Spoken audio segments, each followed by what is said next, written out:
those who joined the previous session and are joining again. I hope everyone can hear me. Okay, so my name is Felix Aboagye. Fatah introduced me the other time. I'm your colleague in part two, and we'll be discussing civil procedure. For the benefit of those who are joining us for the first time today, I'll give a very short, quick recap. In the meantime, however, if anyone had questions from our previous session and would like to ask, please interrupt me and then kindly go ahead and ask your question. Your question may help us all understand the whole procedure better. So last week, essentially what I said is a lot of people come to civil procedure with finding a lot of difficulty or having a lot of preconceptions about the course. But I say this is not the course that we should struggle with. It is actually the course that we must enjoy if indeed we want to become lawyers.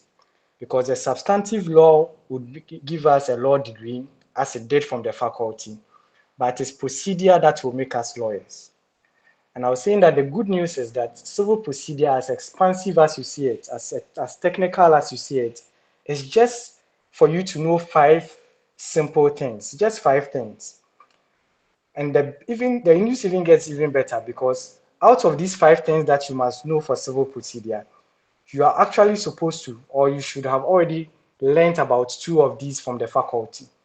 So procedure itself is about just these 3 things that we'll spend our time discussing. Last week, or in the previous session, we discussed the first part. And these 5 things are: 1, that you must understand what you call a course of action in a civil matter. This is so fundamental and foundational to procedure. Sometimes people claim that they do not understand civil procedure, but the problem is from a more fundamental issue. The fact that they don't really understand what is meant by and how to identify a course of action in a civil matter. The good news is that if you're able to identify a course of action, you're also almost always able to identify who are the parties that you must bring into this action to determine that course of action. Okay, and now if a party does not have a course of action, you know that primarily you are not bringing just an application to set aside his action, but an application to strike out his action. We'll talk more about that. The second thing that civil procedure concerns itself with is jurisdiction. Okay, so number 1 is identifying a course of action. Number 2 is jurisdiction. And I say that number 1 and number 2 are matters of substantive law. So even if you have forgotten about them, you can still learn of them from the substantive law. For jurisdiction of the courts, you can easily refer to the Constitution of Ghana and then the Court Act. Now, what we call procedure, and civil procedure for that matter, begins from number 3.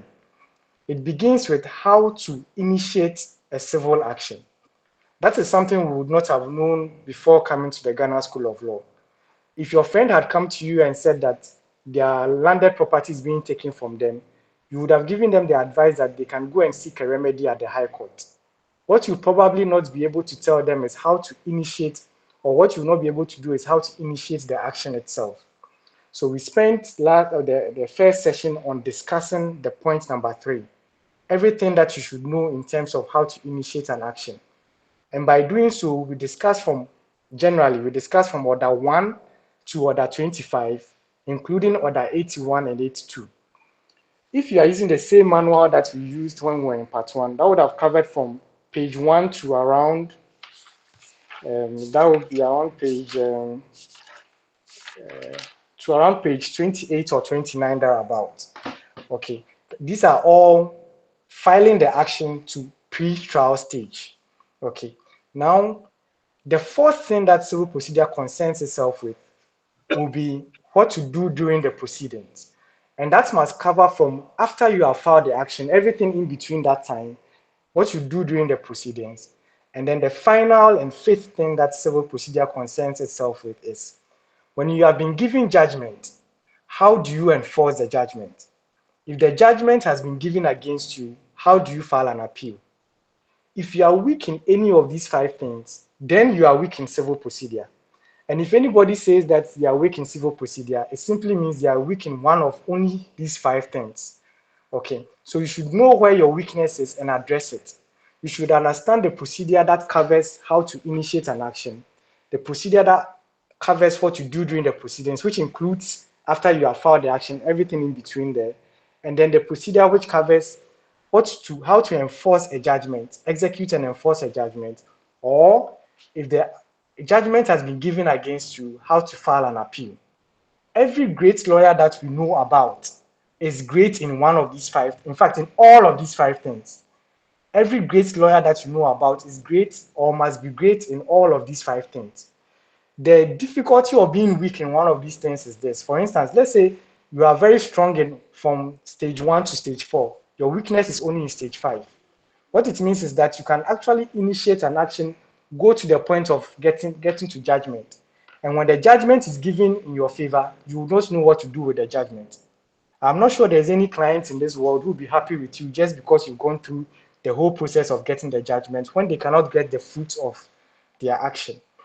So today we are going to spend time on the number 4 out of the 5 things that I've spoken about, because our last session focused on the number 3. Again, like I said, number 1 and number 2 are things that you should already know. If you do not know anything or you feel like you have to revise, you can visit the substantive law provisions. Okay, so today we'll be dealing with what happens after an action has been filed. In between that time to proceedings, and then we'll stop there. But I want to particularly discuss what we call an application. Now, if you've been paying attention to your civil procedure lectures and you've been doing your readings, you notice there's one word which really keeps recurring. That word is applications. And you really have to understand an application inside and out.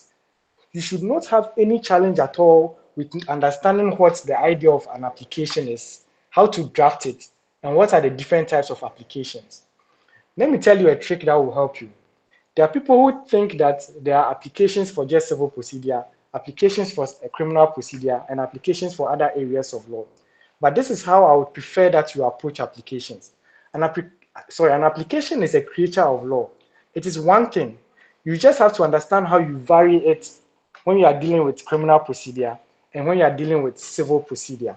Okay, but it is really one thing. So once you really understand an application, it will help you not just in civil procedure, it will help you when you are drafting bail applications in criminal procedure. When you come to company law, you would understand why you must initiate a derivative action as a director through an application.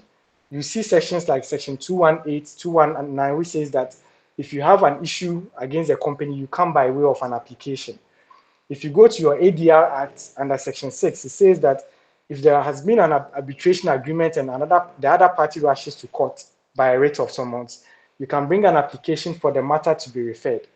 Within the rules, almost every order talks about applications. If you start from order 3, which talks about the order, if the other party commits a breach of the rules, you must bring an application for the judge to seek leave of the Chief Justice to refer the matter to the appropriate court. If another party breaches a rule, you enter conditional appearance, bring an application to set it aside. If that party is evading service under certain conditions, you bring an application for substituted service. The applications for default judgment. We've heard about application for summary judgment. So, and almost in every instance, you hear about the word application. So it would be a great injustice if you don't really understand what an application means. Okay, so now we probably start with discussing what an application is. Anytime you hear the word application, you must immediately think of 3 things. An application is a document that comprises 3 things, and the first thing is what we call the motion paper or the motion. The second component of the application is the affidavit in support. And the third thing is the certificate of exhibit. Now, these are the things that generally apply to an application. And generally, when you say an application, these 3 things must come to your mind. So sometimes you hear people saying that I'll bring a motion to the court. What they mean is that they'll bring an application which consists of a motion, an affidavit in support, and then a certificate of exhibit. Now, if you look at a sample application, you see that the motion is nothing more than you saying that you want an opportunity to come before the judge. In our first session, I explained that under Order 2, there are only 3 ways to initiate a civil action. by writ of summons, by a petition, and then an originating application, or what you call an originating motion or notice, or what we call an originating notice of motion. Okay, but then an application has another nature where it can bring you before the judge at any point in time. So before even you have entered or begun your trial proper, even at the pre-trial stage, through an application, you can still appear before the judge. That is how you are able to bring an application for substituted service and receive an order from the judge to serve the defendant who is evading service. Or that is where you need to serve the notice of the writ to a defendant who is outside the jurisdiction. You can come before the judge even before your matter has come before that judge. Okay, so an application is really, really an important instrument. It can also bring you before the judge even while your matter is before the judge.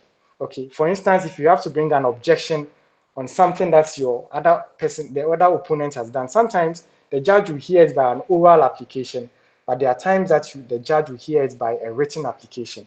Okay, so you really have to understand an application and always know how to draft it. So I said the first component is the motion, which is you just saying that you want an opportunity to appear before the judge. A lot of people separate it into two paragraphs. So the first paragraph is you saying that you want to appear before the judge, and the reason why you want to appear before the judge is contained in the supporting affidavit. So once you are drafting it, you know immediately that there's going to be a supporting affidavit to that application. Okay, then the next paragraph will be a part where there must be the details of the date and time when you would appear before the judge. But you will not determine that date and time, because in reality, what you are going to do is that application will be sent to the court registrar, who knows the schedule of the judge, or who will confer with the judge and provide you with a date. So immediately you draft an application anywhere or in the exam, and you provide your own date on the motion paper, everybody can tell that you don't really know what you are doing. So you see, with drafting, little mistakes will really sell you out or will really expose your lack of understanding. And every little thing shows that you really have an understanding of it. Okay, so drafting can be easy. Once you see the legal principles behind it, everything else now becomes almost a matter of style. But when you don't understand the drafting and you have just memorized it, you make a small mistake and think it's a small mistake, but every other person sees that you are really not in tune with what you are doing. You really don't get what you are doing. Okay, so you don't draft a motion and provide the date yourself. You leave it blank for the court registrar to provide that, because you are looking for that opportunity to appear before the judge, and it is signed by the lawyer. Now, the affidavit in support is done by a deponent. Okay, so typically, it is not the same lawyer who does the affidavit in support. He guides his client. So, as a lawyer, you are bringing the case on behalf of a client, and all the matters that you are bringing before the judge are on behalf of the client. Okay, so the depositions are being made by the client. Okay, now, because they are being made by the client, it is that client who signs as the deponent. And it's typically the clients who are also representing as a plaintiff, who would usually be the deponent under the affidavit. And it is a sworn document. So if a person tells a lie under the affidavit, that person can be cited for perjury. Okay, so as a lawyer, typically you should let it be the statement of the person who is making the depositions, who is typically your client, and not you yourself. What it means also is that if the person has to make a deposition that is about the law, that is why you must use expressions like, I am informed and verily believe same to be true. Because the person who is typically making the depositions in the affidavit is not a lawyer, but the person is being guided by you. So in the exam hall, when you are drafting an application and you are doing the affidavit, you must always remember the one who is signing, whichever lawyer's name you have created for the motion paper, is not the same person who is signing the affidavit. Once you repeat the signature that you've created or the name that you use for the lawyer as the same person as the deponent, the examiner immediately sees that this is someone who does not get what he or she is doing. Okay, so like I said, in civil procedure, the little things are the important things. Now, this is where a certificate of exhibit comes in. When you do an affidavit in support of a motion, sometimes there are certain documents that you want to exhibit and attach to those depositions. For instance, you made a reference to maybe a contract, or you made a reference, if it was a substituted service, you want to make reference to the fact that a search has been conducted and that service has been tried 3 times and it has failed. and you want to attach a copy of that. Okay, so you have a certificate of exhibit. Whatever you are attaching to the affidavit must be exhibited to the court registrar, because not only must they see it, they must also make copies for the other party, who will be allowed to file an affidavit in opposition if it is a motion or notice. Now, let me explain that. Generally, an application is on notice. That is why, for those who joined the previous session, I said I prefer to call the application that originates a civil matter an originating motion or notice, because it reminds me that generally an application must be on notice to the other party that you are bringing the application against, so that that party can also file what we call an affidavit in opposition. Okay, so if you are opposing an application, the instrument or the documents that you file is what we call an affidavit in opposition. So there's nothing like I can draft an application, but I do not know how to draft an affidavit in opposition. For every application that you learn how to draft, you must understand it in such a way that you can also draft the affidavit in opposition. So that for whatever reason, if you go to the exam hall and for some reason they give you facts like the opponent has brought an application for default or judgment in appearance, or a judgment in default of appearance, and that you should draft an affidavit in opposition. You cannot say, as for my class, we were taught how to draft an application for judgment in default of appearance, but not the affidavit in opposition. It's just like once you know how to draft a statement of claim, you should also know how to draft a statement of defense. Okay, so once you learn how to draft an application, you should know how to oppose it by drafting an affidavit in opposition. Okay, so that's one thing you must also take note of. Okay, so now let me just run through these quick matters when it comes to applications. I have said it earlier that if you understand applications, it would help you with all the other areas of laws that you are studying. Okay, and don't take it that when you are doing, for instance, an application under Section 6, it is so different from the applications that you do normally in civil procedure. Okay, so now I want us to look at some very special applications. Okay, some very special applications. I said generally the applications will be the motion, the affidavit in support, and then the certificate of exhibit. But there are some very special applications that are drafted specially, and you have to try and get your hands on samples. I would share some with Fatah for those who cannot find samples. Okay, and the first one I want to start with is what you call a striking out application, or an application to strike out the pleadings of an opponent pursuant to Order 11 Rule 18.1. Now, if you look at Order 11 Rule 18.1, there are 4 grounds under which you can strike out the pleadings of your opponents, not just set aside the action, but strike out their action. Okay. Now, for Order 11 Rule 18.1a, you say that you can bring an application to strike out the pleadings or the action of the other person, and that application does not need an affidavit in support. It also means by extension that it will not require a certificate of exhibits, because a certificate of exhibits is always based on the affidavit, just as the affidavit is based on the motion. In that case, you only bring a motion without a supporting affidavit. You can have a look at Order 11 Rule 18.2 as well. So look at Order 11 Rule 18.1, look at the grounds A, B, C, and D, and then look at Order 11 Rule 18.2. If you are coming to say strike it out and pursuant to saying that the person has no reasonable cause of action, again, remember reasonable cause of action, because that's the fundamental thing. What you're essentially telling the court is that you are bringing an application to let the court know that the number one important thing when it comes to civil procedure, which is cause of action, this other party does not even have it and has no business coming to court. So you are not just asking that his action be set aside, which can be originated again, but it should be struck out. Okay, and so in that case, you don't even need to add an affidavit, because the principle is that what you are bringing should be so obvious to the court that the other party lacks a cause of action, that the court should not entertain it. Indeed, even if the court entertains an action where the party does not have a cause of action, that action cannot be saved even by the Supreme Court. It will remain void forever. Okay, because once you do not have a cause of action, you do not have a right to go to court, because a cause of action is what entitles you to seek remedy in court. Okay, so you see that everything that we will discuss, there is nothing that we'll discuss outside of the 5 things that I have mentioned. Okay, so when you are bringing an application to strike out pleadings, pay attention to that. In the question that we wrote for our civil procedure exam, our question 1 was based on something like this. Okay, where we had to bring an application to strike out the pleadings of the other person because there was no reasonable cause of action. So please pay attention to that. The next special type of application I want us to take note of is what we call application for directions. Again, with this one too, there is no supporting affidavit. Take a look at it.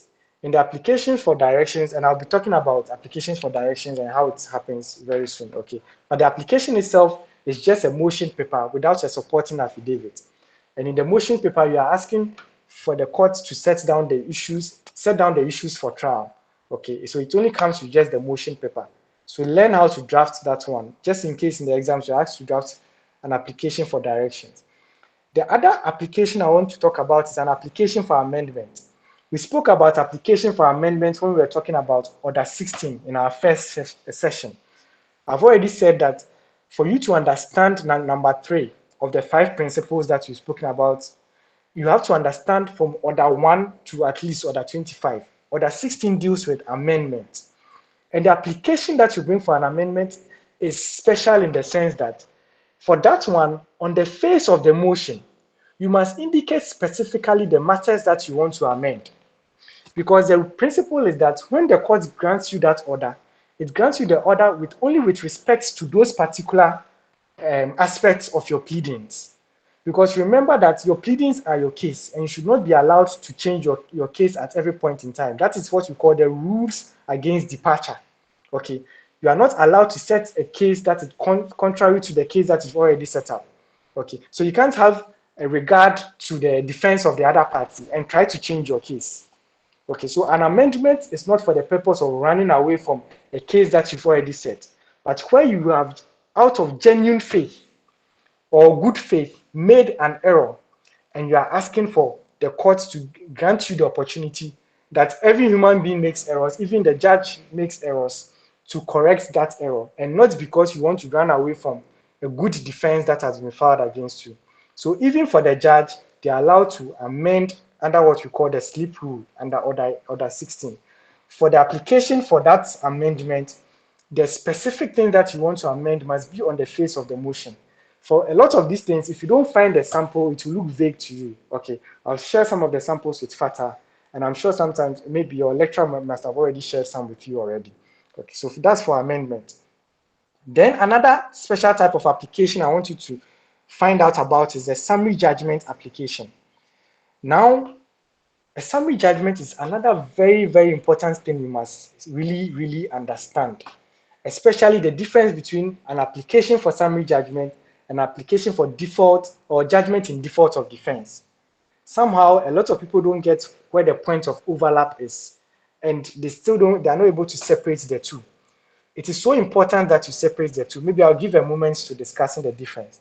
But for the purpose of an application, if you are bringing an application for judgment, for summary judgment, your reliefs, or what you call the endorsement, must be on the face of that application.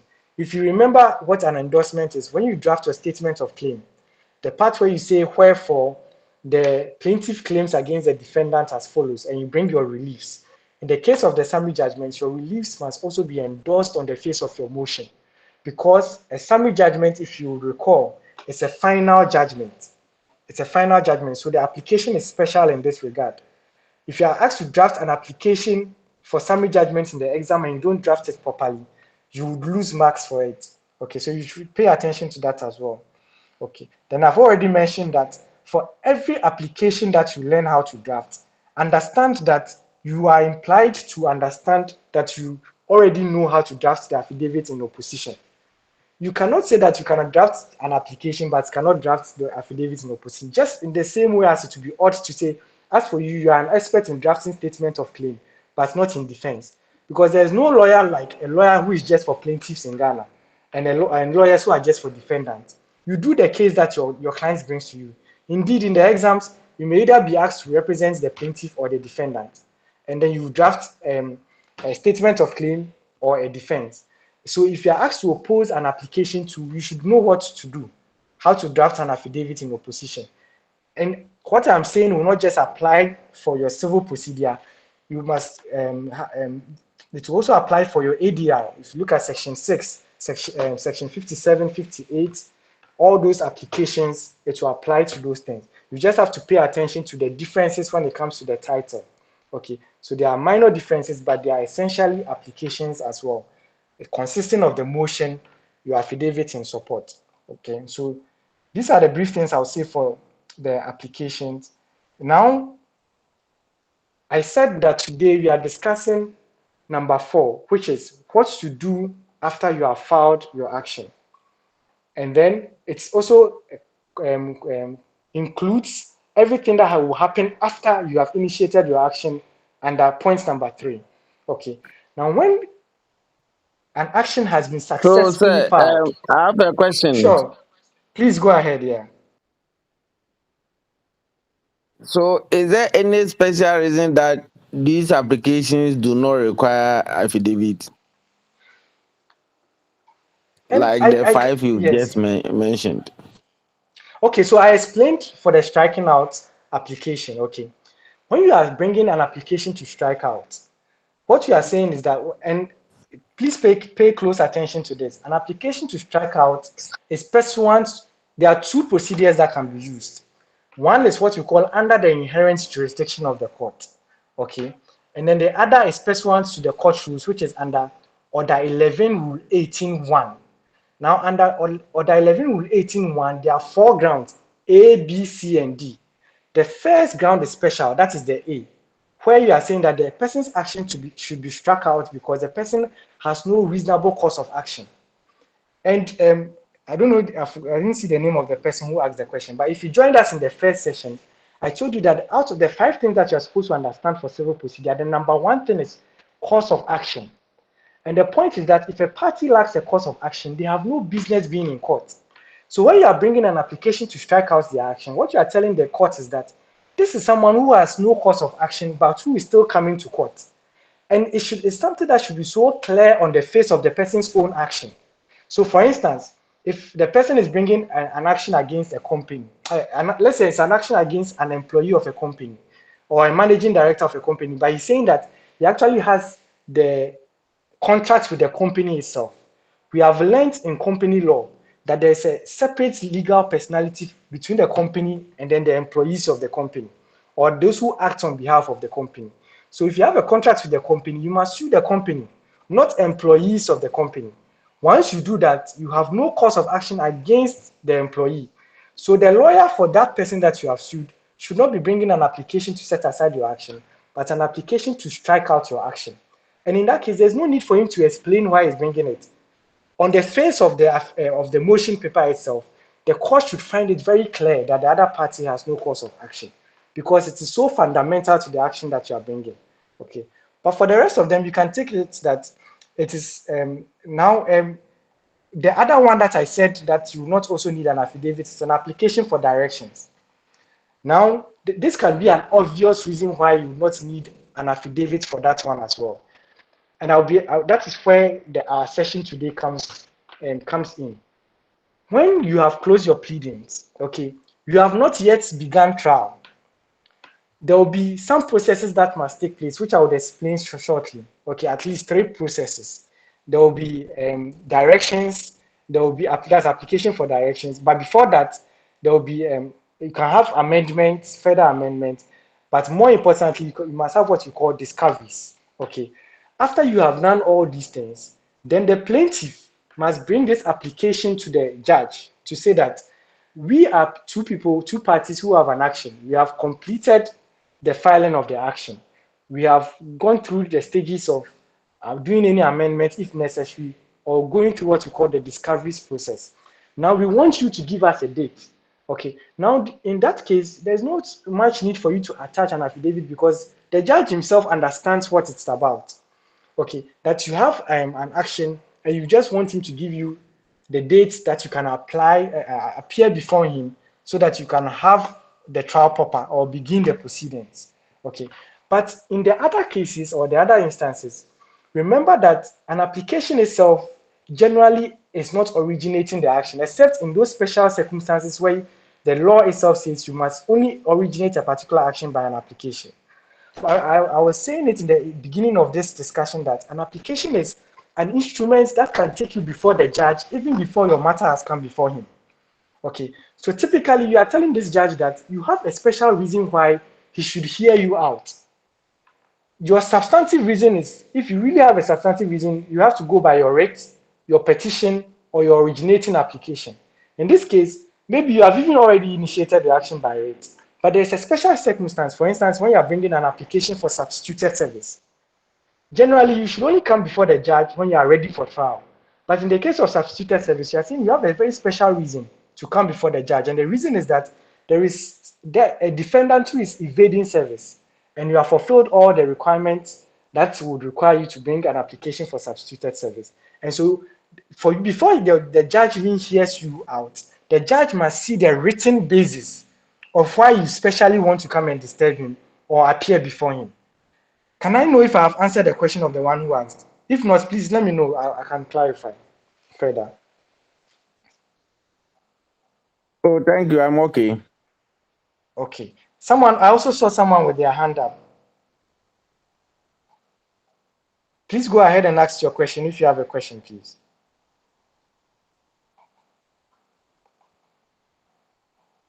Okay. So I'm going to proceed. Now, after parties have successfully filed their action, we say that they come to what we call close of pleadings. Okay. We cannot allow pleadings or just a second. Okay. We cannot allow parties to continue to be exchanging statements of claim and defense forever. So pleadings at some point must close. And pleadings are deemed to have closed 7 days after the final pleadings has been served. Okay, so let's say you serve a statement of claim, the person files a defense, and nothing else is filed again. 7 days after the last pleadings, it is deemed that pleadings have closed. And we must now go to a pre-trial stage that we call discoveries. In our first session, there was one point that I emphasized on, and I keep on going back because in our first session, we discussed very foundational things. And I said that in modern litigation, in civil litigation, it is unlike what we watch in the movies in the sense that litigation is done with all cards up. And what that means is that not only must your opponent know your case, they must also know your evidence. This understanding of this thing will also help you with your law of evidence. Okay, because the Evidence Act eschews what you call unfair surprise, and you find this in section 52 of the Evidence Act. Okay, so that even when evidence is relevant, it can still be prevented from being admitted if it goes against unfair surprise. In the movies that we used to watch before coming to the Ghana School of Law, you see that during trial, the one lawyer will spring a surprise evidence on their opponent, and it will create a wow moment. And we will see this lawyer to be a very intelligent lawyer and would have won the case. That would not ordinarily happen in modern litigation. Even before you go to trial, not only must your other party have your pleadings, which would have been served during the exchange of the pleading stage. Once the pleadings close, now you have what we call the discovery stage. And in the discovery stage, there must be an exchange of the evidence that you intend to rely on with the other party. So the other party must become privy to copies of whatever evidence you'll be relying on in court. And indeed, we have it in two forms. You have the automatic or mutual discoveries, which is the fact that the parties must themselves willingly exchange their evidence with the other party. But if having regard to the pleadings of the person, you feel that there is evidence that the person must disclose or must what we call discover to you, and the person fails to do it, you can bring an application. See, I'm mentioning this word application again. You will do yourself too much harm if you don't understand application and how to draft it. It is one thing that you can never avoid in terms of procedure in any matter, whether it's criminal, civil, ADR. Okay, so understand it in every way that you must understand it. Okay, so you bring an application for non-discovery to let the court know that this person's pleadings, which you have a copy of, because if you are representing the defendants, that means you have a copy of the statement of claim. He says that there is a certain contract. Your client, who is a defendant, says there was no contract. So you want him to give you that copy of the contract as evidence of that pleading that he intends to rely on. He must give you that evidence before you go to trial.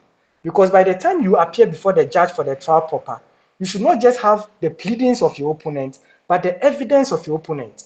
So you should be ready when, and the point is that if he fails to give you that evidence based on the pleadings that he has made, you bring an application for the courts to order him to do so. Because in that case, you are putting the court on notice that if he still continues to fail to do so after the order, the rules provide that that evidence should not be admissible, or that portion of the pleading should be struck out. Or in fact, even the case of the party who is failing to provide that evidence must be struck out. Okay. Now, if the person fails to do so, and at the trial, the person tries to adduce that evidence, then the combination of your understanding in evidence and civil procedure will be that you must raise an objection to say that this is evidence that he must have discovered to you at the discovery stage, pre-trial stage, which the person failed to do. And so, unlike what we see in the movies, a diligent lawyer should be aware of the case of the other person so well that you are aware of whenever you must raise an objection. Because you must raise the objection at that point, at that material time that the person is trying to adduce it, and not be sleeping on your case or on what you are supposed to do, and allow that evidence to be admitted. And when the judge relies on that evidence and now rules against you, you now go for an appeal. In that case, your chances of winning the appeal will be very reduced because of your own negligence. You see, so if you don't pay attention to these things, you will become a bad lawyer. That is as simple as it is. There's no hiding or mincing words with these things, because that is really where the practice is. It's in these little things. If you don't understand the procedure in these terms, and you see, if you don't understand your evidence in this term, and that's why I was saying that in part one, don't learn your law in isolation. Everything deepens your understanding of the other things that you are studying. Okay, so part one can be as difficult as it can be easy. You can either study one thing for two, or you see yourself as studying two things or three things. But the one who sees it that it is one fluid law that you are studying, that person will easily get it. So here the point is that you bring an application to require the other person to discover the evidence that they are going to or they intend to rely on at the trial. Okay, so that is the purpose of this pre-trial stage. You have three main things will happen: the discoveries, which is made up of the automatic or the mutual discoveries, which you must learn in the procedures. You should learn it under I think just a second.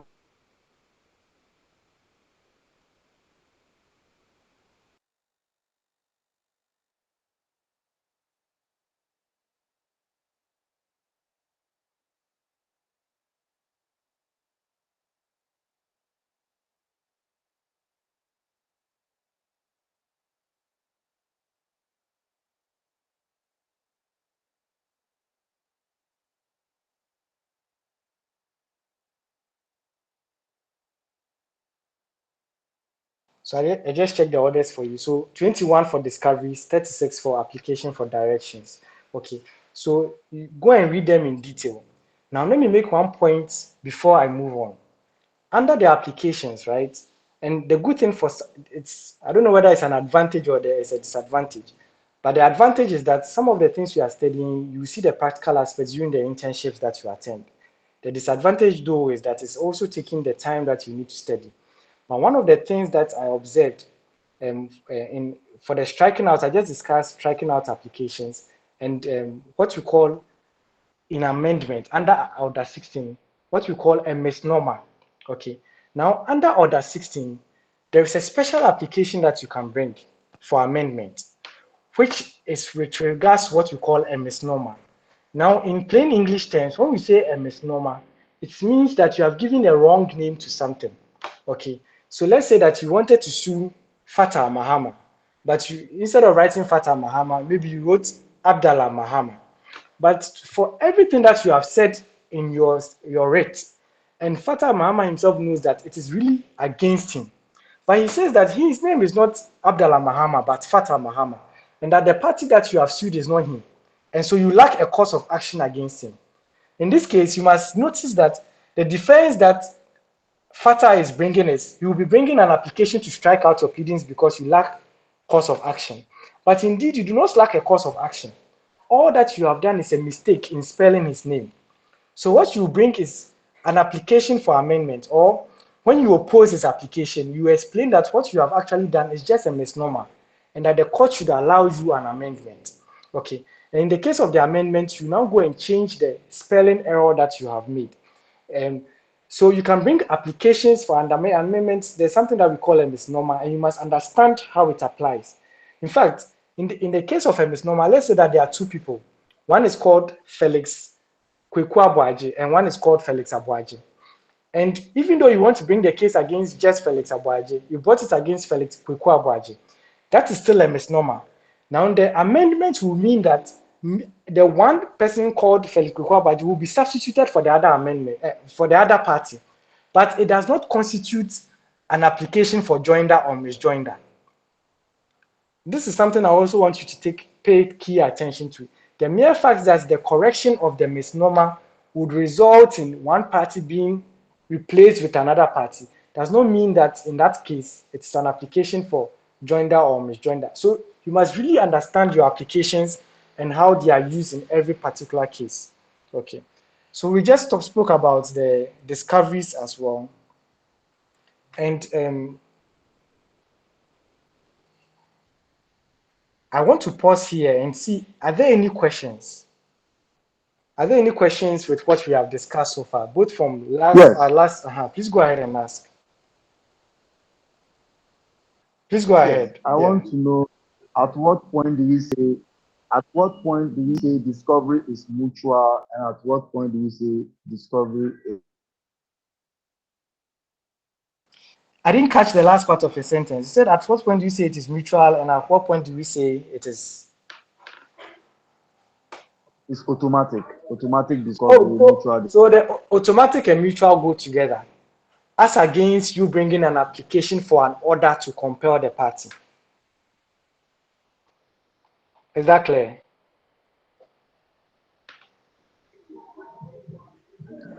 So if I understand you, Yes. when we say there is mutual discovery, when you bring an Yes. application to compel the other party to discover certain documents to you.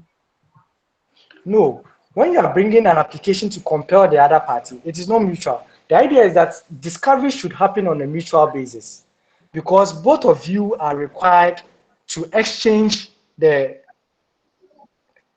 Did I go off? You are on. You are on. So I'm saying that we say that discovery is mutual because both of you have the obligation, defendant and plaintiff, to exchange the evidence that you have. You both have. So it is mutual or it is automatic. But in the case where one party is refusing to comply, because it's the person you have regard to the person's pleadings, that is when you now compel them by an order. And the only way you can receive that order is to go by an application, because remember that your writ action has not yet come before the judge. That action that you have filed by writ, you have not really begun the trial itself. These are all pre-trial matters. Okay, so it is the application that will take you before the judge to let the judge know that I'm bringing an action against this person. The person has these pleadings which I am aware of, which I have notice of, but the person is failing to comply with the mutual discoveries or with the automatic discoveries. Is that clear? Thank you. So just one Okay. more, just for Sure, please go clarity. ahead. No, So ask all your if I'm questions. discussing so far, okay. So if I understand what we've been discussing so far, what it means is that at a pleading stage, okay, where parties exchange their pleadings, the court at that point is still not seized with jurisdiction over the case. Like the court No. has no authority. In fact, in one of the lessons you must learn in your learning of civil procedure is how you use your terms. Okay. Be very, very careful in the way you use. You see, when I started in our first session, I told you that jurisdiction comes under number 2. Jurisdiction is not coming under procedure. Okay. We are saying that in the procedure of bringing a matter to court, after you initiate your action, the matter itself has not yet come before the judge. There will be a stage where the matter will come before the judge. But there are some pre-trial things that you must do. The first one is under number 3. The number 3 out of the 5 things that we discussed, you initiating the action. The mere fact that you initiate the action doesn't mean the action has come before the judge yet. When you initiated your action, all you did was to file a statement of claim, a writ of summons and a statement of claim on the defendant. Okay, as for the court, it has jurisdiction. We are saying the matter has not yet come before it. It's a procedural issue. Jurisdiction is under number 2. Once we come to number 3, number 4, and number 5, we are talking about procedural matters. In the procedure of things, at this stage, you have only serve your statement of claim and your writ of summons on the defendant. The defendant also must file his defense and serve it on you. Your pleadings are your case. So that just as the defendant knows that this is the claim that you are making against me, then you would also know the defense that your defendant has. After that, we have what you call the close of pleadings. Because we can't allow you to be exchanging your cases forever. There's a definite means by which you must make your case and it will end. Once that door is shut, if you want to make any amendment, you must go by leave of the court. Once the pleadings door shut, you must now go to the next stage we call the discovery stage. Because like I have explained this to you again in our first session, modern litigation is done with all cards up. So you must let the other party know the evidence that you are going to be relying on at the trial when the matter does come before the judge, and then the judge begins to determine the matter. It's not a matter of jurisdiction. As for the jurisdiction, the court has the jurisdiction already. If the court did not have the jurisdiction to hear the matter, the other party should have brought an application to strike out the other person's action. Because jurisdiction, just like the number one and number 2 are things that goes to substantive law. So if something has been done contrary to substantive law, you bring an application to strike out the other party's action, and you don't waste to procedural matters. So once we are talking about discoveries, we are not talking about jurisdiction anymore. We have gone past that stage. That is why for me, it is very important that you understand these 5 things very clearly. Because what they do is that they show you the context of where procedure starts from and where it ends. So that at every point, issues of jurisdiction, issues of course of actions are fundamental. They come before procedure. Okay, so before you even start thinking about procedures, you must be satisfied that the person has a course of action and the person has gone to the right court with jurisdiction. But even when you have initiated your action in a court that has jurisdiction, you are saying that in the fact, the matter has not yet appeared before the judge, because there are things that between the two of you, you must do before the judge now comes in. That is why you must exchange the evidence that you have between the two of you. Because in modern day litigation, everybody must not only know the pleadings of your opponent, you must also have regard to the evidence that they'll be relying on, so that you'll be prepared to object to it, as we are allowed to do under the Evidence Act, okay, and as we are allowed to do under the modern principles of litigation. Let me know if I answered your question, please. Otherwise, I'll take it again. Please let me know if I answered your Yeah. question. No, you've answered. No, you've answered it. I mean, Okay. okay. So I used the wrong thing. I meant to say that the matter has not come before the Thank you. judge, rather than saying Yes. the court is not still with you. Yeah. So thank you very much. I genuinely understand you, but the reason why I'm being strict on this too is that procedure is all about these things. You have to be very careful in the terms you use and how you use them. Typically, pay attention to your lectures. The way they use them, use them. Okay, there's always a reason. Because a small term means something big. Like I've been saying, in civil procedure is not difficult at all. It's actually very enjoyable. The only thing is that the little things are the things that matter. And the little things are the things that can change everything that you are saying. So I genuinely understood the question that you're asking, but there was a need for me to make this point clear so that, for instance, in the exam, you know, right, because the examiner will not give you the benefit of the doubt once you use jurisdiction in this matter. So be very careful in the way you use your terms with civil procedure. Okay. Please, is there another question? I'll really be happy if there will be more Thank questions. Yes, I'll really be happy if there are more questions, especially with this one. For instance, is everybody clear with the difference between judgment in default of defense, judge and summary judgment, application for summary judgment? Are all those things that are already clear to you? Should I take it that they're already clear to you? because I didn't want us to finish it. I wanted to leave the last session for number 5, which is what to do when you have judgment. And then if the judgment is against you, how to file an appeal. Because there's also an elaborate set of procedures around all those parts as well. Please go ahead. If you've raised your hand, please ask your question. Yeah. Is case management different from discoveries? Good. That's a very good question. So case management conference is under discoveries. Okay. Was it Yvette? Okay. Yvette, were you the one who asked the question? No, it's Deborah. Okay, Deborah. So it is under discoveries. So you see, the point of this session is to allow you to go and read the orders in detail.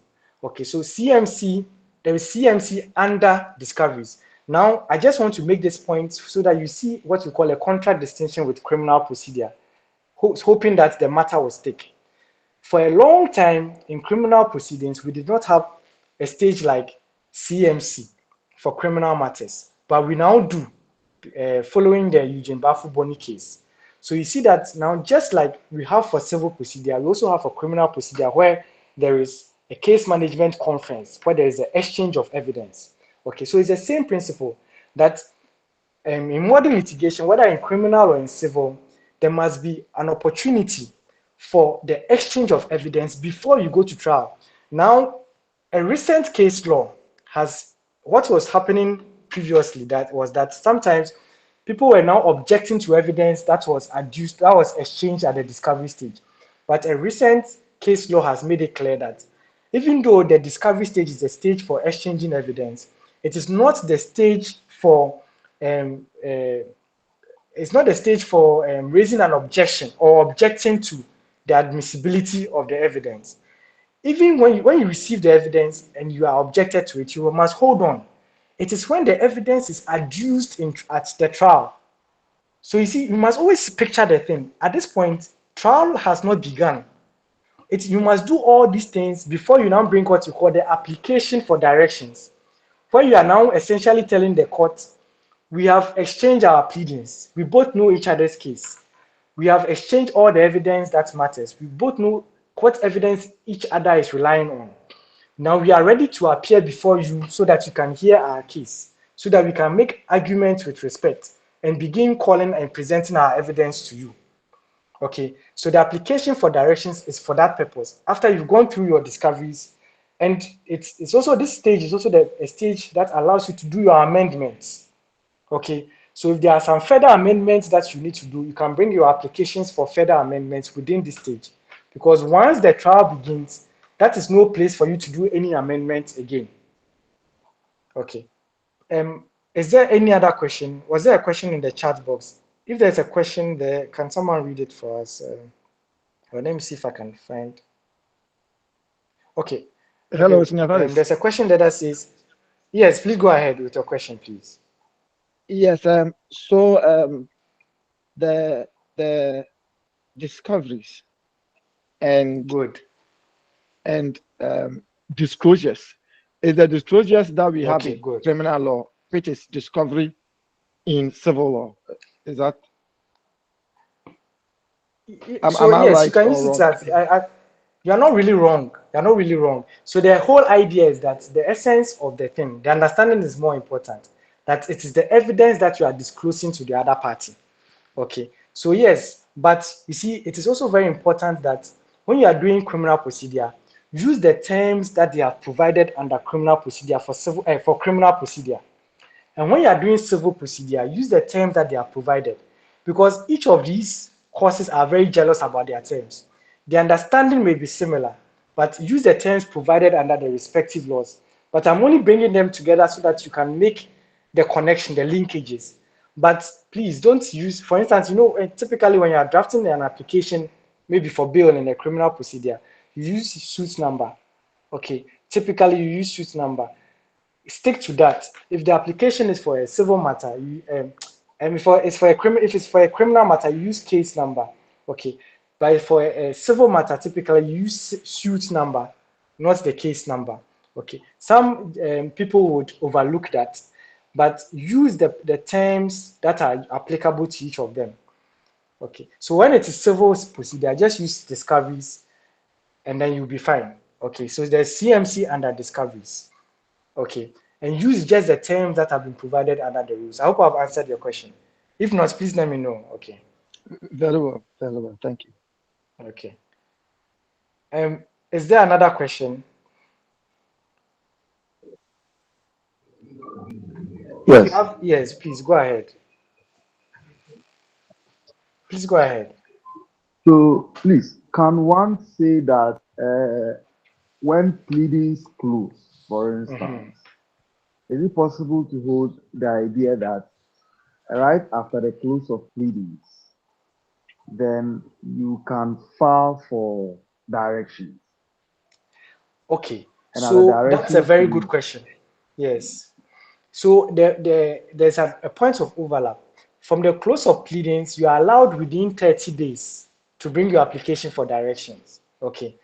Now the point is that within 14 days, discoveries must happen. So typically, if you are filing for discoveries, the point is you should have been satisfied the court that you have done your discoveries, which you are required to do. I don't know if you are getting my point. Are you getting my point? You see, so yes, it's if you are able to do your discoveries within 1 day, there's nothing that stops you from bringing your application for directions also within that 1 day. The whole point is that you are bringing your applications to the judge to say you are ready for trial. And if you are ready for trial, you should have done all your pre-trial things that you are required under the rules to do, which is essentially your discoveries. Okay, so you cannot have be held onto your evidence as a plaintiff and still be bringing an application for discovery for directions. Can I know if I've answered your question? yes, yes, yes. So just a small clarification. So if I Sure, understand please. the Yes, response right, what it means yes. is that after close of pleadings, you have Mm-hmm. 30 days for that for direction. Exactly. Yes. That's when the disclosure should have been done.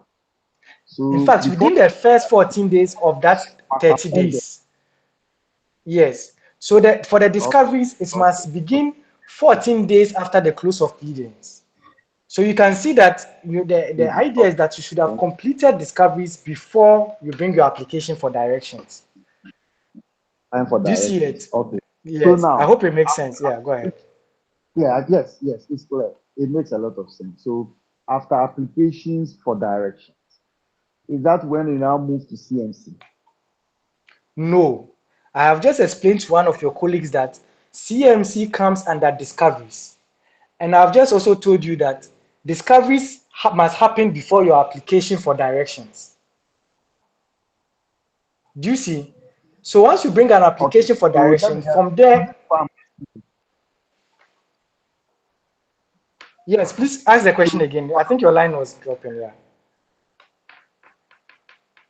all right. So let me position No, myself. ask So your this question again. Yes.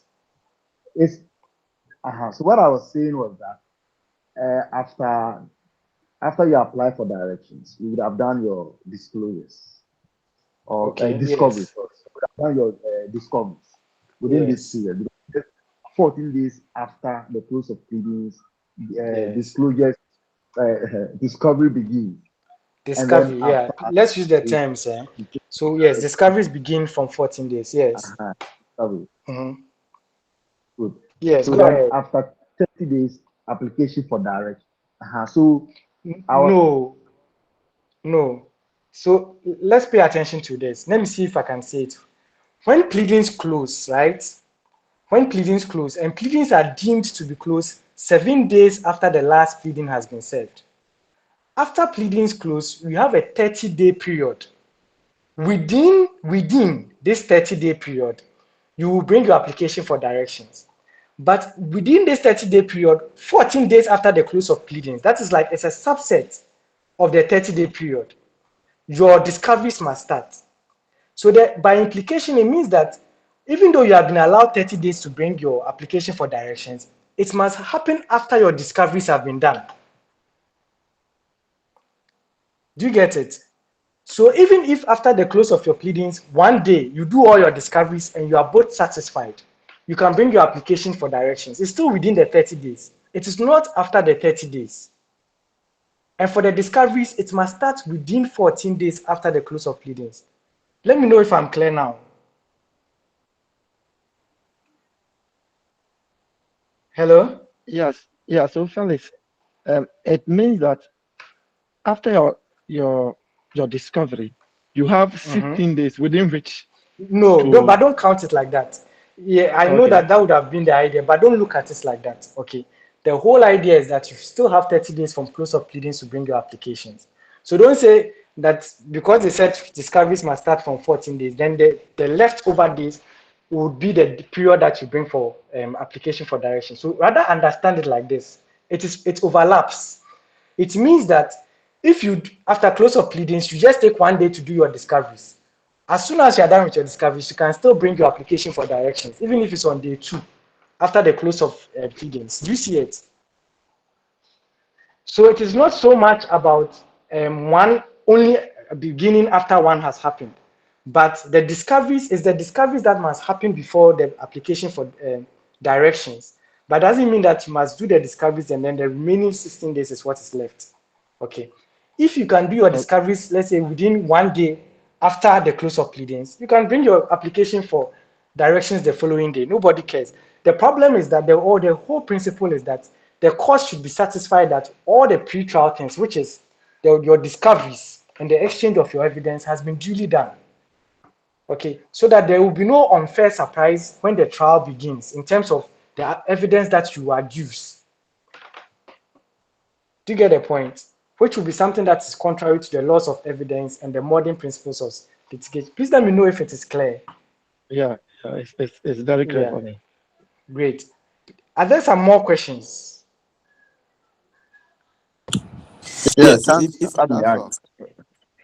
Yes, please go ahead. Go ahead.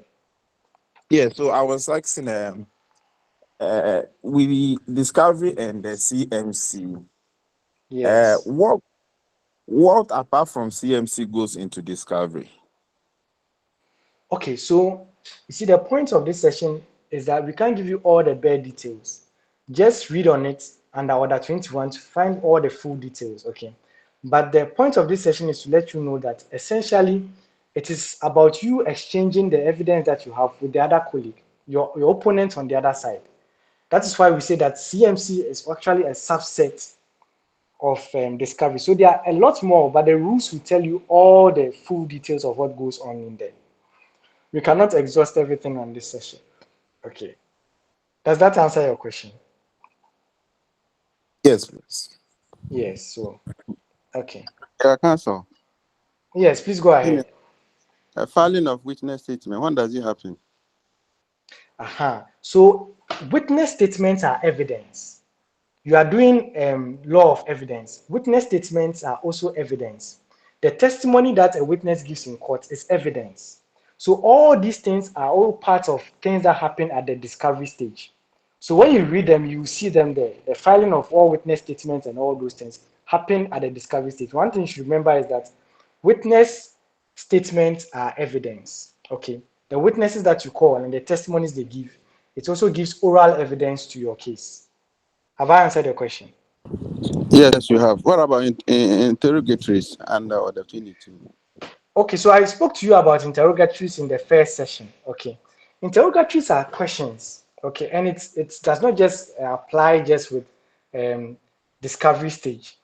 Sometimes when you bring an action against someone, okay, maybe the person is saying that they are not the proper party you should sue. Let's say it's a fraud action, and your client tells you that all the transactions were done on this number 0244511511. Okay, and so you are saying that you just want an application to serve that question on the other party. If this number belongs to him or her, then that convinces you that that's the party you should bring that action against. Okay, and by that you also bring it by an application. Okay, so you bring that application to serve that question on the other party because you feel that that question is so fundamental to letting you know whether you have a cause of action against this person or you're actually dealing with the wrong party. Do you get the point? Yes. Thanks a lot. Great. Okay, you're welcome. Do you have more questions? Please. I wish that your question will actually help deepen the understanding of another person. So if there's a question that you've had in class, you can probably raise it here in terms of all that we have discussed, how to initiate the action, all that we discussed from order 1 to 25, and then what we are discussing today in terms of the pre-trial stuff. Now, in terms of the trial proper, nothing much is happening. Once you are in the trial, okay, the main thing is that you can still be bringing a lot of applications. You see, so that's why I spent some time to really discuss the applications. Because an application is something that even when you are before the judge, you can still bring an application. Before you are before the judge by a writ, by a petition, or an originating application, you can be before the judge by an application. Now, when an application is actually used to commence an action, okay, in the case where an application is the one that is being used to commence an action, that is why we call it an originating application or an originating motion or notice or an originating notice of motion. Let me give you an example. If you look at derivative actions, which we discuss in company law, okay, it tells you that a director cannot originate an action. If you're a director, you cannot issue a writ of summons on behalf of a company. If you do that, the other party can bring a striking out action to strike out your action without the court even going into the merits. Because in that case, the rule that you would have breached is not a rule under the court rules or the CI, but a rule that is in substantive law. And when you breach a rule that is in substantive law, you are going into number 1 or number 2 of the 5 things that we discussed. Okay, and that one voids your action. It is not a matter of procedure. So if the procedure is in a substantive law, that is in an act, like in the Company Act, which says that as a director, you can only bring a derivative action by an application, and you go and issue a writ, your action cannot be saved by Order 81. Your action must be struck out, and it does not matter whether the other party enters conditional appearance or not. Okay.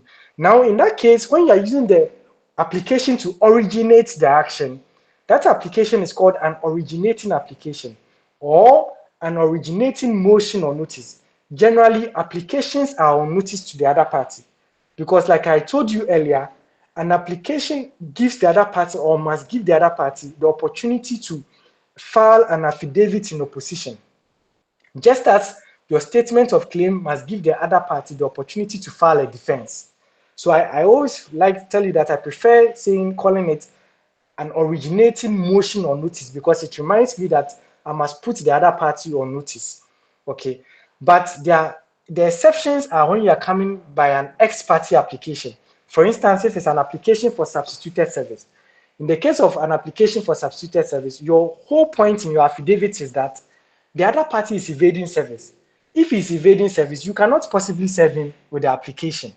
Okay, so that application must be ex parte because the person himself does not even want to be served. So how would you even serve that application on that person? That person is evading the service or under the rate. So there's no way that person will make themselves available to be served under the application too. Okay, so that application will be ex parte. And then injunctions to are applications that are applied for ex parte because of the urgency of the matter.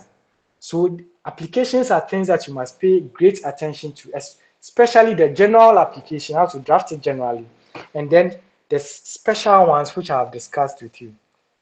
Can I know if there are some more questions?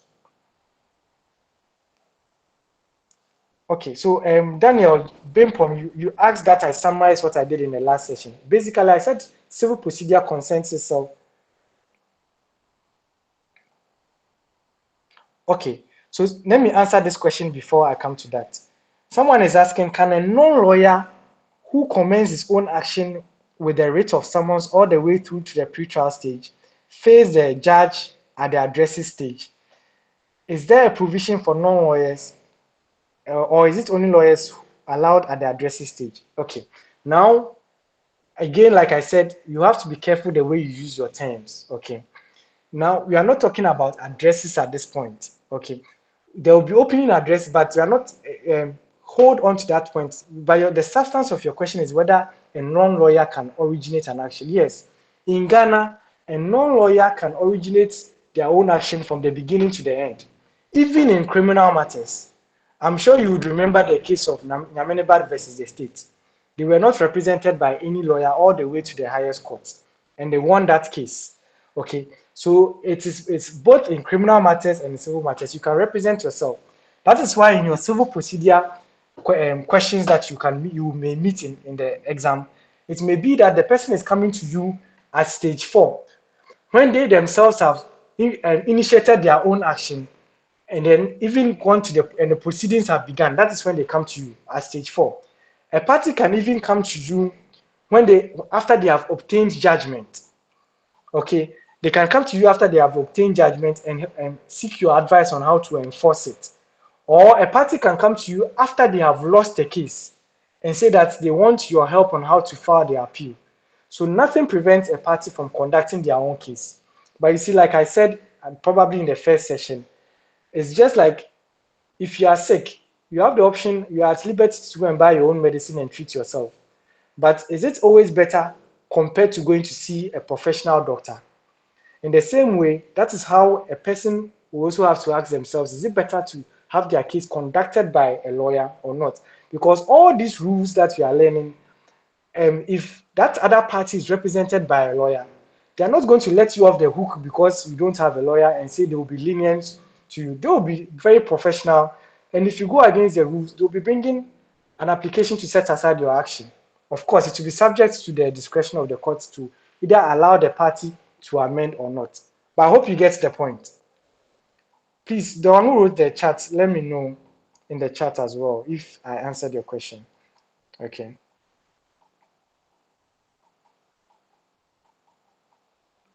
FJ Atta, you said yes. I think it's the addresses. I think it's about the address. Let me know what you want to understand about addresses. Okay.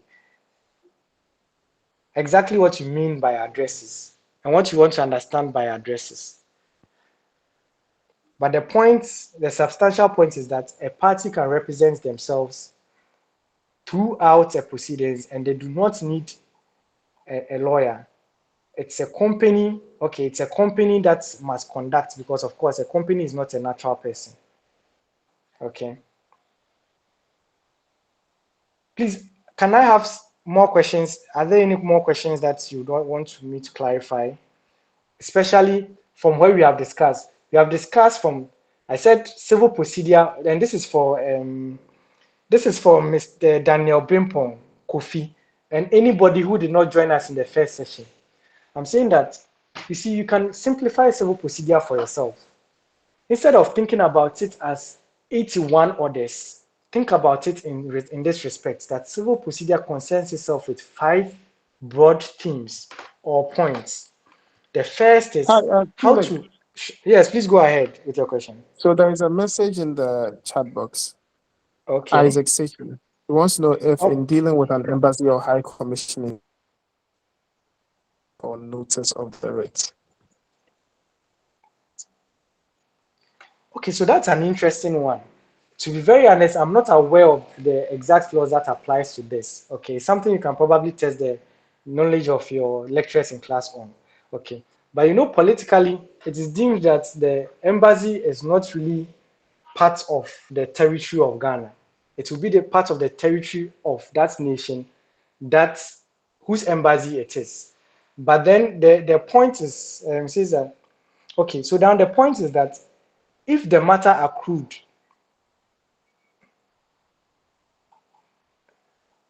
and the principle of serving the notice of the writ outside the jurisdiction is that the person against whom you want to bring the action is not within the jurisdiction.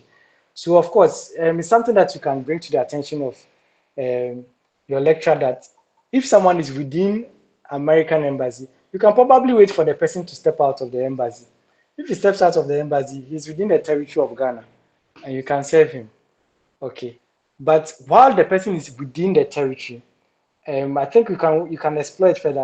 I don't know if if you know about the journalist who was killed in the Saudi Arabia embassy in Turkey, and sometimes these rules are a bit blurred, but it's a very good question. I think you can ask your lecturers, but I'm not aware of any specific rules that deal with it. Okay, so that's my answer to that. So now, for the benefit of Daniel Bimpong. So as we said it in our first session that civil procedure concerns itself with just 5 things. The first is to understand what we call a course of action. Okay. The second is to understand what we call the jurisdiction of a court or courts when it comes to civil matters. Then procedure starts from number 3, which is how to initiate an action. And we said that essentially you initiate an action by a writ of summons. That is the default means. The other 2 ways that by which you can initiate a civil action is by a petition or an originating application. That is when you are using an application to actually originate the action. Okay. And then we said today we are discussing after you have initiated your action, what are the pre-trial things that you should do? And in the proceedings, typically, the main thing that you should really have a good understanding of is how to use applications. Because if you are raising objections and if you want to bring any other matters to the attention of the judge outside of the substantive matter which you are addressing the judge on, then you come by means of an application. Sometimes when you raise an objection, the judge will say he doesn't want to take oral arguments, but you should come by means of a written application. And so applications are things that permeate the whole process of civil litigation. So you should take note of it. Okay. Are there any other questions? It's almost 10.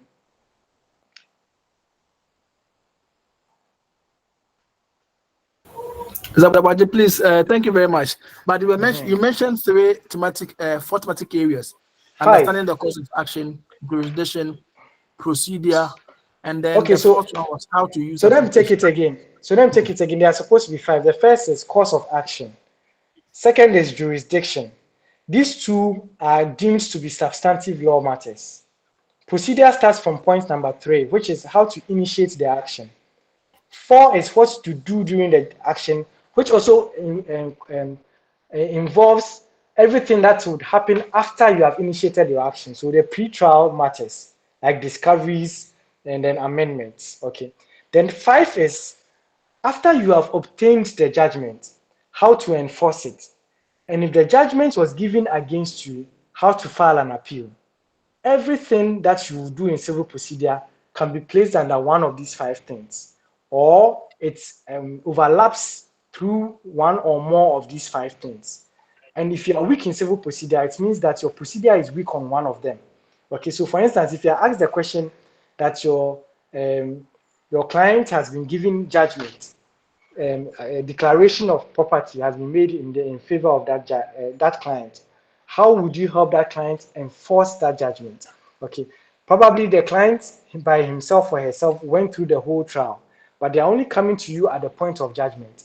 You should know the rules that govern how to execute and enforce a judgment, which is the number 5.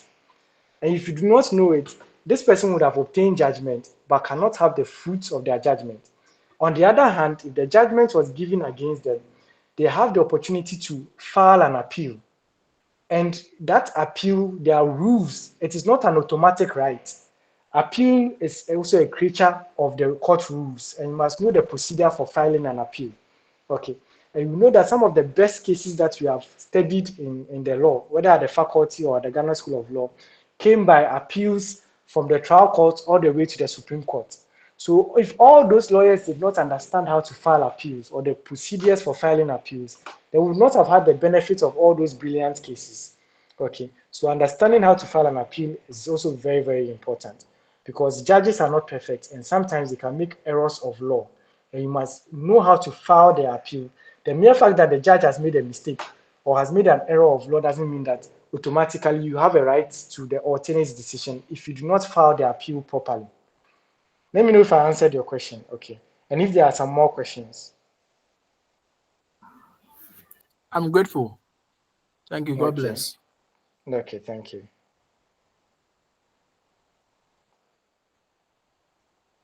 Are there some more questions that we would need to address? So if you are going according to your manual, then all that you are left to do is judgments and appeals in our next session. Okay. Then we'll do some discussions about drafting and how to approach your exams questions. So we are going to use the 5 principles that we've been studying over the 2 sessions and how you use it to address questions. Let me give a hint of that. Okay. So for instance, you are given a question that says that A has an issue against B, but A has served a writ of summons and a statement of claim on your client who is C. Immediately when you are running the test, the first thing you must ask yourself is, does this person have a course of action? Does this person have a course of action? If the party does not have a course of action, you are not supposed to be entering conditional appearance and filing a defense. You are only helping to aid something that has no basis. What you should be doing is to bring an application to strike out the other person's action because it has not even crossed or fulfilled the requirements of number one, the number one thing that you must know in civil procedure, which is course of action. So knowing how to identify a course of action is very, very important because that is what will inform how you use what we call the striking out applications. And they do come in exams. And remember that if you are drafting it, once you have identified that it's going to be a striking out application, in drafting it, you draft it without an affidavit in support. So we had a question in the paper that we wrote, and people were drafting it and adding an affidavit. Remember that when they are setting the questions, they know what you are required to do, and so they give you time in line with that. If you spend time that you are not required to spend on it, that means you have less time for the other questions. So a question where you're only supposed to draft a motion paper as your application, and then you're also now adding an affidavit and even going ahead to add a certificate of exhibit, while your friend is already on number 2, you would have done yourself a lot of harm. So applications are things that you must really understand and know how to use them. Okay, so I think that there is another question. Prince, what is your question on the course of action? Can you be clear with it? In the meantime, is there any other questions? Or you guys are getting everything in civil procedure? If there's any question, your question may help someone. So please ask your question. Okay, thank you very much. Someone has put the 5 things that I spoke about. So yes, the first one is the course of action. The second one is jurisdiction. The third is initiation of the action. So commencement is fine. No, the fourth is the proceedings. Okay, so not pleadings. Not pleadings. Your pleadings would have been in your commencement. Okay, so by the time you come to the point of number 4, you are dealing with pre-trial matters like discoveries, amendments, application for direction, and then what you are doing during the trial itself, which is the use of your applications. Okay, so number 4 is not pleadings. Number 4 is proceedings. Okay, and I make it pre-trial and then proceedings. That would be better, but essentially proceedings. Then the number 5 is enforcement or judgment and or appeal. Okay, so it is 2 things. It is not always that you have the judgment in your favor. Okay, so please, Prince, if you can correct that for the benefit of the group. There are times that you can have the judgment go against you, in which case you will not be interested in the enforcement of the judgment, but in how to file an appeal. Okay, so we'll look at the procedures around that as well. Any other questions? Please don't hide your questions. If you have any issues on any of the things that you have discussed, please freely ask them. Okay, so that in our last discussions, we'll just focus on the exam. So I was giving you a scenario of how you approach your exams. Okay, so Nanek, here you're asking about the summary judgment. Okay, and I'm actually surprised that it's only taken this time before anybody is asking about summary judgment, because a lot of times this is really where the confusion is. Okay, so let me discuss judgment in default of defense and then summary judgment. Okay, now a judgment in default of defense, and I have a friend who always says that even if I understand nothing about a thing, the name of that thing will give me a very good or important clue. Pay attention to the name. One is judgment in default of defense. Judgment that is given against a person because the person has failed to file a statement of defense. But the other is what we call summary judgment. Now, in the case of judgment in default of defense, this is someone who has duly entered appearance to an action. Okay, but within the period where the person is required to file a statement of defense, the person fails to file a defense. So you are only bringing an application to say, this is someone who is required to file a defense, but has failed to do so. So in order to punish him for failing to comply with the rules, give me judgment in default of his defense. In this case, the judge is not going into the merits of the matter. The judge is just going to say that because a person has failed to comply with the rules of court, I'm not even looking at the merits at this point because the case has not even come before me. But I'm looking at the fact that the person has breached a court rule and must be punished for it. So I'm giving you judgment only on the basis of the other person's failure to file a defense, not because I have had regards to the merits of your case. That is why default judgments can always be set aside, because the courts are only punishing the other party, but they have not had the opportunity to go into the merits. And typically, the courts are more interested in deciding issues after they have gone into the merits. So if there is any indication where they can be allowed to go into the merits, we would rather set aside that judgment in default of appearance or defense and go into the merits. But a summary judgment is quite a different creature. In the case of a summary judgment, yes, an action has been duly filed against another person. The processes have been served and the person has entered appearance. But within the period where the person is supposed to file a defense, one of two things have happened. Either the person has failed to file a defense, so this is the point of overlap between summary judgment and judgment in default of a defense, or the person has indeed filed a defense, but it is your view that the defense that the person has filed or the failure on the part of the other person to file a defense is not because they are having any issue in filing the defense, but because they have no reasonable defense to their action. So in the case where they have failed to file a defense, your contention is that they have failed to file a defense because they have no reasonable defense to your action. Or in the case where they have indeed filed a defense, we are saying that even though they have filed a defense, or notwithstanding the fact that they have filed a defense, you can prove by an application that the defense that they have filed has no reasonable basis. Okay, and if the court allows you by that application, you are going to prove it.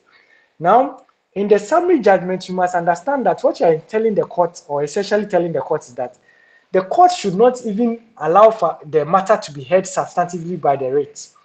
The court should look at the affidavit and the points you are making in the summary judgments to say that there is no need to waste time going to a full trial. If the court sees the defense that has been filed, or the court has regard to the failure of the defense, and the court pays attention to the arguments you have made in your affidavit, the court will indeed agree with you that without going to the full trial, you have a compelling case such that he must give you final judgment. Okay, and in that case, setting aside this judgment is more difficult because this is a final judgment of the court. And also in this case, you are required, even if that other party is not going to file an affidavit in opposition, you are still required to place that party on notice. There can never be what you call an ex parte application for summary judgment. It must always be on notice to the other party, because the other party must have a right to challenge that your application. The other party's challenge to the application can be that the court should rather have regard to the fact that you have filed a defense, and it is better for the court to go through a full trial and allow you to prove your defense because your defense is reasonable, and that the contention of the other party that your defense is unreasonable is not true.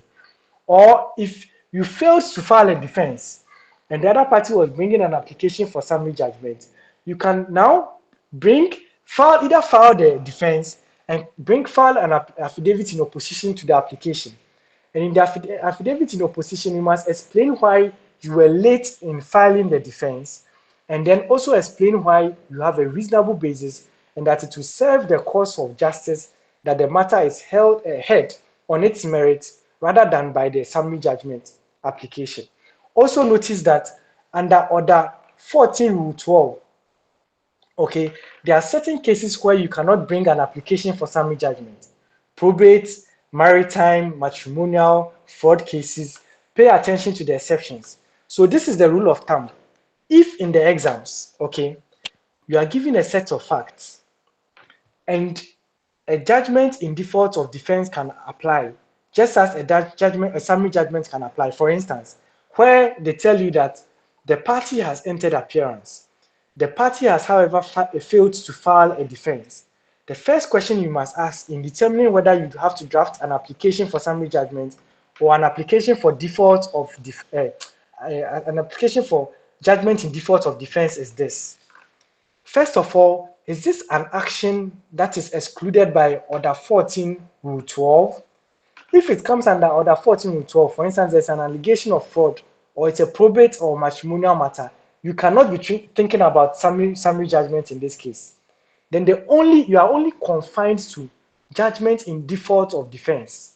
Okay, but then if everything will lie, it's not a case that is excluded under Order 14, Rule 12, and you believe that they have mentioned things in the fact. Sometimes they'll mention things like you have given a loan, your client has given a loan to the other party, and the other party's defense is that he has used the loan to go and stake lotto, or he has made a bet, and until he wins that bet, he cannot repay the loan. This is not a very reasonable defense to taking a loan from someone. Okay, so you can bring a summary judgment.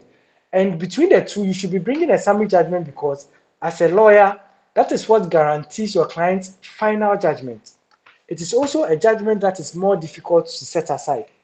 With default judgment, the idea is that the judge did not even go into the merits of the matter. So setting aside those judgments should not be difficult. I hope I've answered your question. It's 10-2. Let me know if there are some more questions. Otherwise, we would end here and then we would continue our next and final session on the point number 5, which is how to enforce a judgment, execute and enforce a judgment, or how to file an appeal, then a few other matters, and then how to effectively answer your civil procedure questions. Okay, but let me give you this small example you can think about while you go away. So anytime you are given a fact pattern in civil procedure, the first thing is to locate where you are. Are you at the judgment stage? For instance, if the fact tells you that a client has come to you after obtaining judgment from the courts and wants to know how he can enforce the judgment, you must immediately know that you are under point number 5 of the 5 things that you must know. Somebody has just put it in the chats. Okay, FJ Atta has just put it there. Okay, that means that you are under point number 5. So immediately you must know that the person has already gone through the whole process. So this is not the time for you to be thinking about setting aside the action because it's contrary to the way the person served the writ or the way the person issued the writ. We have gone past all that stage already. The facts are telling you that the person is at the stage of judgment. So the rules that apply to enforcing a judgment is what you should really be thinking about and how it would apply here. Okay, so at every point in time, you should be able to locate yourself at the stage where you are. Okay, if it's at the stage where you have closed pleadings and they tell you that the other person is trying to amend their pleadings, you must know that the rules that govern amending your pleadings after pleadings have closed is that you must seek leave of the court before you can do such an amendment. Okay, so you must always locate yourself within where that's the stage where you are. And the point that I have been making is that if the person has not even fulfilled the course of action or the jurisdiction test, then that person does not even have a matter before the court. Okay, and that matter must be struck out. It can never be right. So you must be paying attention because sometimes you are in a hurry to draft an application to set aside. If an application to strike out his action would lie, it is the application that you must bring. And if you are striking out, it's out because he lacks number 1, which is cause of action, then you must come under Order 11 Rule 18(1)(a), where you draft your motion without supporting affidavit, or under what you call the inherent jurisdiction. In the inherent jurisdiction, yes, that one you do attach an affidavit, but to save time, if you are coming under the rules pursuant to Order 11 Rule 18(1)(a), you are just bringing your affidavit, your motion without supporting affidavit. If there is no question, we would end here. And then the next session will be on the final part, which is point number 5. Our last session discussed point number 3 because we take it for granted that for number 1, which is cause of action and jurisdiction, it is only for you to revise. These are faculty matters. We started our first session on number, that's commencement or the proceedings. The number 3, which is how to initiate the action, which your colleague has put as the commencement. That's how to initiate the action. Then number 4 is the proceedings themselves, pre-trial and then trial. Okay, that's number 4. Number 5 is the enforcement of the judgment and then the appeals. So we'll end here if there are no questions. And then that's how we'll begin the next session. Let me know if there are no questions. Otherwise, Fatah, I would end here.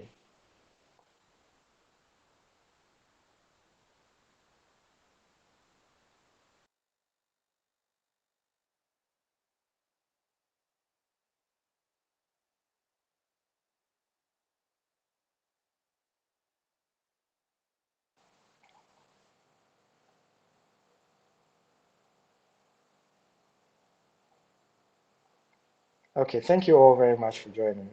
Thank you very much. Thank you very much. Thank you very much.